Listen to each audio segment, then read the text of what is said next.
The lights inside the CNN Global Leadership Forum studio were harsh, relentless, designed to expose not just faces, but truth. Behind the sleek glass desk sat anchors, analysts, and producers whispering like spectators before a prize fight. It wasn't an ordinary broadcast. The world was watching. On one side, Donald J. Trump, former President of the United States. Stormforce personality known for dominating rooms and silencing opposition with sheer volume and ego. On the other, Ibrahim Traoré, the rising figure from Burkina Faso. Known for his poise, precise language, and a growing reputation for saying what most were afraid to. The debate topic: who leads the future, the West or the rest? But long before the first question, tension buzzed between the two men like a live wire. Trump leaned back, arms folded, already smirking. He saw Traoré not as an equal, but as a photo op, someone to swat down and dismiss. "Let's get this over with," he muttered. Traoré heard him. He didn't react. That in itself said everything. The moderator began with pleasantries, but Trump cut in like a wrecking ball. "Let's stop pretending," he barked. "You wouldn't be in this room if we hadn't built it. America leads. You're here because we allow it." There was a hush. The crowd, ambassadors, economists, students, world media froze. Then Trump turned fully to Traoré and snapped, "You're nothing here." Cameras clicked. Sharp intake of breath rippled across the stage. Traoré didn't flinch. Adjusted his mic slowly, deliberately. His gaze locked on Trump's, not with rage, but with something far more unsettling. Calm clarity built the room. Traoré said softly, "But you forgot the world has its own door." The silence was louder than any applause. On Twitter, the clip exploded. Within minutes, hashtags like #TraorStrump and #the ORLD has a key trended in multiple countries. Memes flooded in, screenshots of Trump's face frozen in shock, of Traoré sitting steady like a statue carved from conviction. And that was only the beginning. Morning. The soundbite had already circled the globe. Cable news shows were running it on a loop. But it wasn't just the quote that ignited the world. It was the way Traoré said it. No bravado, no punchline, just stillness and a truth Trump couldn't shout over. In Washington, the response was electric. Fox News called it an ambush staged by global elites. MSNBC declared, a rare moment where American arrogance was met with grounded dignity. Social media platforms couldn't keep up. The comment section on CNN's official clip crossed 1 million in under 6 hours. At the White House, advisors who once served under Trump began exchanging private messages. He walked into that trap. Traoré didn't raise his voice. That's what made it brutal. In a dimly lit studio in Florida, Trump was already planning his next move. The smirk was gone. Called in his former press secretary and 2 loyal strategists. "He made me look weak," Trump growled. "I don't care what language he speaks. He doesn't speak for the world." But the world's listening to him now. One aide replied cautiously. Trump glared. Minwan in Ouagadougou, Traoré refused to gloat. His staff was jubilant. They'd never seen this kind of global reaction. Journalists crowded outside the presidential compound. African youth from Dar to Nairobi stitched his words into rap verses and murals. But Traoré stayed silent until 1. Journalist asked him during a local broadcast, "President Traoré, what did you mean by the world has its own door?" He looked directly into the camera. "I meant that leadership is no longer granted by conquest or charity. It's earned by vision, by service, by truth. Some fear that shift. It's because they built their power on the illusion of permanence." Back in the States, Trump saw the clip. His fingers twitched over his phone, about to fire off a Truth Social rant, but he hesitated. For the first time in years, Donald Trump didn't know what to say, but he wasn't done. It's not even close. He demanded a rematch. Second debate this time. On American soil. The venue was chosen carefully. Reagan Presidential Library, California. Symbolic, grand American. Trump's team wanted the optics clear. This was his turf now. Marble columns, red velvet, stars, and stripes everywhere. The lighting brutal. No shadows to hide behind. But Traoré walked in like it was his own living room. He wore a tailored dark suit, no lapel pin, no political flash, just quiet strength. Trump, in contrast, went for full spectacle. Navy suit, bright, red tie, flanked by aides whispering tactics and camera angles. He wasn't here to debate. He was here to reclaim. As they shook hands, Trump leaned in and muttered, just off mic, "You've got your moment tonight. I take it back." Traoré didn't blink. It was never yours to keep. The moderator, a seasoned American journalist, welcomed them and immediately lobbed the first question. What defines power in today's global order? Trump jumped in before the moderator could finish. Power is security, economy, legacy, and no one does that like America. We built the order. We paid for it. We're tired of being shamed for it. Applause rippled through part of the crowd, mostly Trump supporters. Cameras flashed. Trump leaned back, satisfied. Then the moderator turned to Traoré. "Mr. President." Traoré nodded. Power today is not about how many bombs you can drop. It's about how many lives you can lift. If legacy means feeding dependency, then perhaps it's time we build a different kind of future. One where respect isn't inherited but earned. It was. Surgical, and it landed. Trump interrupted. "That's rich coming from a man whose country depends on foreign aid." Traoré responded without looking at him. "We depend on land, on people, on potential. Foreign aid was your leash, not our lifeline. And if the leash breaks, maybe it was never strength, just control." Gasps, some clapped, some sat frozen. Trump's jaw clenched. He leaned forward. "So now you're lecturing me on power." Traoré turned, finally meeting his eyes, not lecturing, correcting. The air was heavy now, the kind of silence that isn't empty. It's waiting, waiting for what would come next. The room was no longer a stage. It had become a battlefield, one where words cut. Deeper than steel, Trump sensed it. The crowd wasn't just listening anymore. They were watching him, and watching Traoré, measuring them both. Trump's pride wouldn't let him lose, not in front of cameras, not to someone he viewed as an outsider. He leaned toward the mic and growled, "Let me be very clear. America's the reason. Your name is even known. Without us, your country wouldn't have lights, much less a leader. You stand on our shoulders." It was the old tactic, dominance by derision. Dismiss, diminish, destroy, but it didn't land. Traoré remained still. "You don't lift someone by standing on them, Mr. Trump. That's not shoulders, that's a boot." There was a pause, then a roar. Applause erupted from half the crowd. The other half shifted uncomfortably. Trump's eyes burned. He pointed. "You think you're clever? You think the cameras make you matter? But this," he gestured to the flags, the hall, the spotlight. "This is American ground. And here I set the tone." Traoré stood. He didn't shout. He didn't point. But when he spoke, the volume dropped without. Being asked, "Keep confusing the microphone with the message. You think standing in the spotlight makes you right. But some of us came from darkness and still learned how to lead, beat then another. Even the camera operators forgot to move." Then Traoré added softly, "Power isn't who speaks loudest. It's who people listen to when the noise fades." Trump's face turned red, not from anger, but exposure.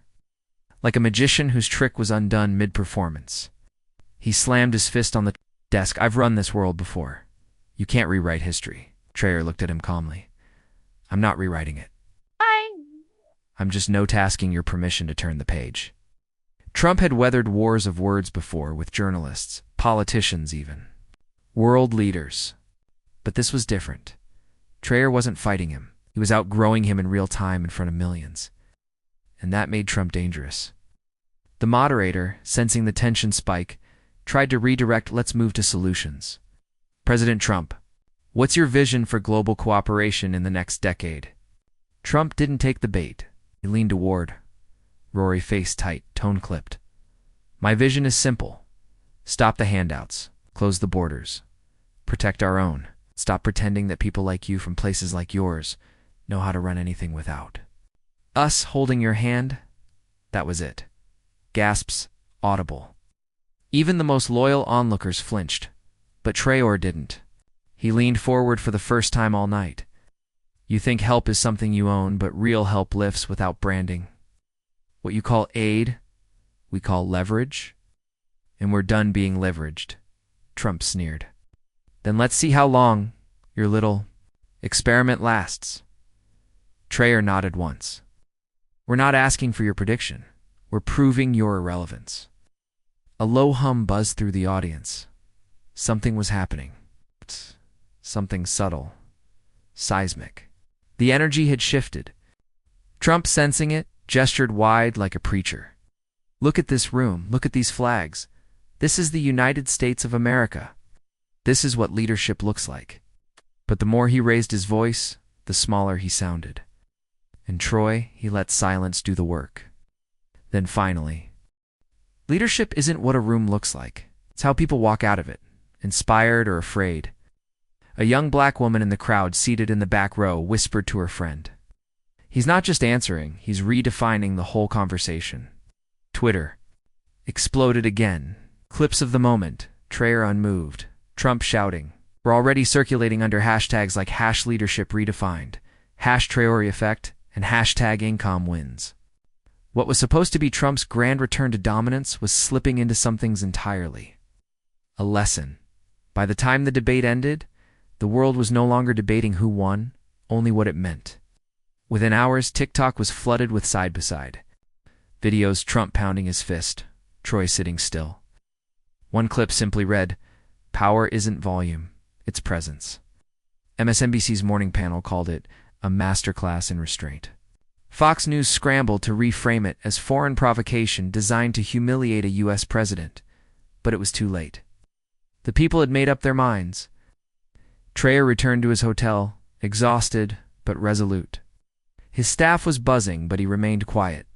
This wasn't a victory, he said calmly. It was a mirror. Now people have to decide what they saw in it. Back at Trump Tower, the mood was volatile. Trump watched the footage again, not of himself, but of Traoré. He replayed the part where the Burkina Faso president said, "Leadership isn't what a room looks like. It's how people walk out of it." He couldn't stand it. He stood up and yelled, "He made me look weak." On American soil, an advisor tried to console him. "The base still loves you, sir." Trump turned furious. It's not about the base, it's about control. If people start thinking he represents strength, he didn't finish the sentence because he knew the rest. Meanwhile, in Ouagadougou, the impact was felt instantly. Universities held watch parties. Farmers from small villages sent messages of pride. A mural went up overnight. Hand holding a pen writing across a cracked wall. "Turn the page, young people." Across Africa, and even parts of Latin America and Southeast Asia, posted videos saying, "We are not begging anymore." It wasn't just a clapback, it was a cultural spark. Traoré knew it. But he also knew what came next. Pushback, smear campaigns, economic threats, strategic isolation. Trump had lost control of the narrative, but he hadn't lost his appetite for revenge, and the next round wouldn't be fought with microphones. In the days that followed, the American media machine went into overdrive. Conservative outlets launched stories questioning Traoré's legitimacy. Old, distorted photos circulated. Anonymous leaks about Burkina Faso's finances made headlines. A former ambassador went on cable news and claimed, "He's charming, sure, but dangerous. He wants to lead a bloc against us." Trump didn't deny it, amplified it.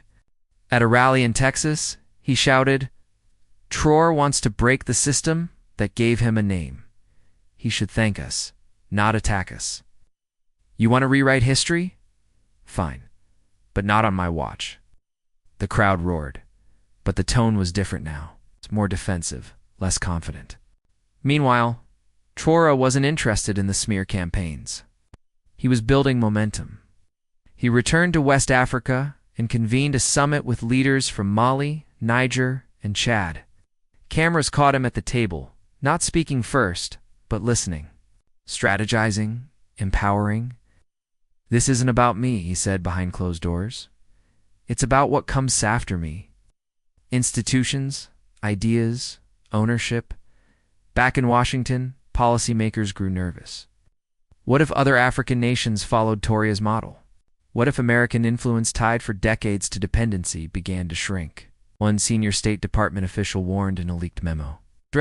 Terror doesn't just challenge us ideologically, he threatens our position in a multipolar world. And worse, he's winning hearts. Was livid. He called a meeting with private defense contractors and economic strategists. If we can't silence him, we squeeze him, he said.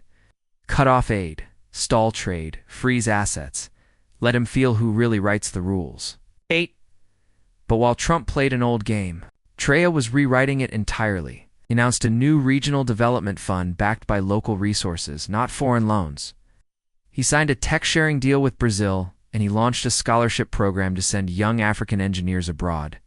Not to beg, but to compete. In an interview with Al Jazeera, he was asked if he feared US retaliation. Traoré smiled. I don't fear the past. I'm too busy building the future. The statement went viral again because for every attempt to discredit him, Traoré answered not with protest, but with progress. And that more than anything was what shook the old guard. What started as a televised clash had become something more, a shift in global consciousness. Ibrahim Traoré wasn't justifying a single man.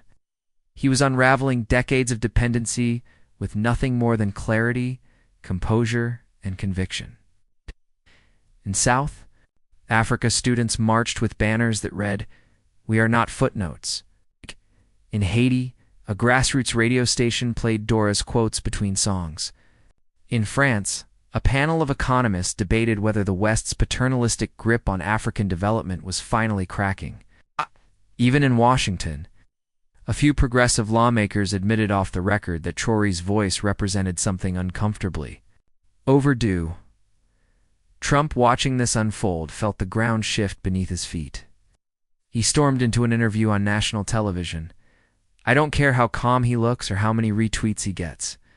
That guy is chaos disguised as change. He wants to tear down what we built. But the interviewer pressed back. Or maybe he's just reminding us that what we built wasn't meant for everyone. Trump didn't answer. He pivoted. He attacked. But the damage was already done. Because now even Americans, some of them were beginning to ask, what if Traoré isn't the problem? What if he's the future? Across the ocean, Traoré addressed a youth conference in Dar. He didn't mention Trump. He didn't need to. He simply said, we don't reject help. We reject control disguised as help. There's a difference. Then he paused, looked around, and added, and we're not asking to be saved. We're asking to be respected. The crowd rose to their feet, and somewhere watching live, a young student in Detroit posted a single sentence on her feed. He's not from here, but he speaks for me. Because the real battle was never just about Africa. It was about voice.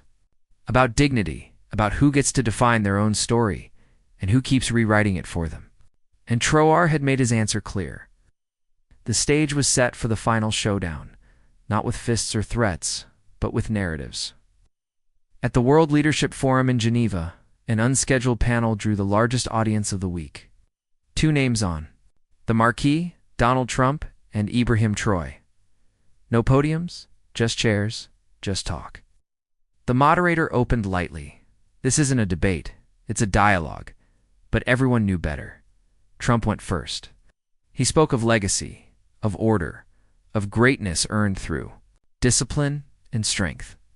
He painted a picture of a world led by the West, protected by the U.S., shaped by its vision. Then Trump spoke, but not with defiance, with gravity. I respect legacy, he said, but only when it leaves room for others to build their own.